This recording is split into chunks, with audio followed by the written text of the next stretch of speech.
अंबाला में बीते कई दिनों से नगर निगम के कर्मचारी ठेकेदारी प्रथा के विरोध में धरने पर बैठे हुए थे। इस हड़ताल के चलते शहर की सफाई व्यवस्था पूरी तरीके से ठप हो गई थी, जिससे कि आम लोगों को काफी परेशानियों का सामना करना पड़ रहा था। लेकिन आज इस मामले में बड़ी राहत देखने को मिली, जब पूर्व मंत्री असीम गोयल हड़ताल पर बैठे कर्मचारियों के बीच में पहुंचे और कर्मचारियों से मौके पर ही जमीन पर बैठकर बातचीत की। असीम गोयल ने कर्मचारियों की समस्याओं को गंभीरता से सुना और उनकी मांगों को जल्द पूरा करने का आश्वासन दिया। बातचीत के बाद कर्मचारियों ने अपनी हड़ताल समाप्त करने का फैसला लिया। पूर्व मंत्री असीम गोयल के हस्तक्षेप के बाद अंबाला में सफाई व्यवस्था फिर से पटरी पर लौटने की उम्मीद है। कर्मचारियों ने सरकार पर भरोसा जताते हुए धरना तो खत्म कर दिया है, और इसी बीच असीम गोयल विरोधी दलों के नेताओं पर भी खूब बरसे और उन्हें खरी खोटी भी सुनाई। देखिए, विपक्ष का काम केवल नुक्स निकालना है, लेकिन मैं एक बात समझता हूँ, आज विपक्ष ने हर जगह औंधे मुंह की देश को बदनाम करने की बात हो। राहुल गांधी जी ने सुपारी ले रखी है भारत को बदनाम करने की, लेकिन मैं समझता हूं कि उनकी सुपारी कांग्रेस को खत्म करने की भी है। आप देखिए ना, पड़ोस में अफगानिस्तान और पाकिस्तान लड़ रहे हैं।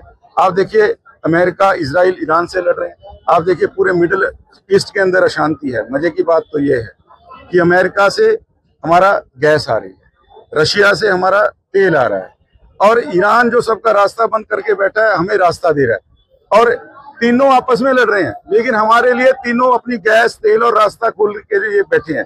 ये कितनी बड़ी हमारे जननायक प्रधानमंत्री आदरणीय नरेंद्र मोदी जी के विजन की जीत है। उनके प्रति सम्मान है सारे पड़ोस के लोगों में। और विपक्ष हमेशा देश को भी बुरा, आदरणीय मोदी जी की बुराई करने के चक्कर में राहुल जी हमेशा देश की जो इज्जत को दांव पे लगाते हैं। मैं समझता हूँ जनता देख रही है, किसी भी स्थिति में घबराने की जरूरत नहीं है। पर्याप्त तेल का भंडार है, गैस का भंडार है, और माननीय मोदी जी लगातार पूरी सरकार इसके ऊपर नजर रखे। देखो, अपनी जायज मांगों के लिए कुछ हमारे सफाई कर्मचारी साथी और बहनें बैठे थे।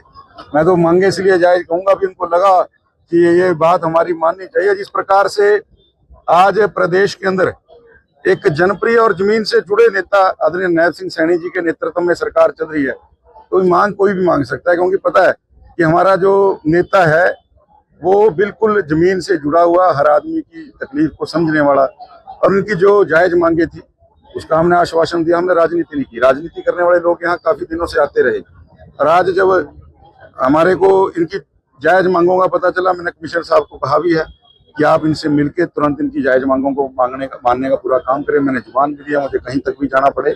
और आज मेरी बात का इन्होंने मान रखते हुए हमारे जो हमारे सफाई कर्मचारी साथी बहन और भाई बैठे थे, आज उन्होंने हड़ताल को वापस लिया है, और शहर को जो है युद्ध के हालातों के बीच भारत की स्थिति को प्रधानमंत्री ने संसद में रखने का काम किया था, जिस पर विपक्ष ने सवाल उठाए थे। तो वहीं इस पर जवाब देते हुए पूर्व मंत्री असीम गोयल ने विपक्ष को निशाने पर लिया और कहा कि राहुल गांधी ने देश के खिलाफ सुपारी ले रखी है।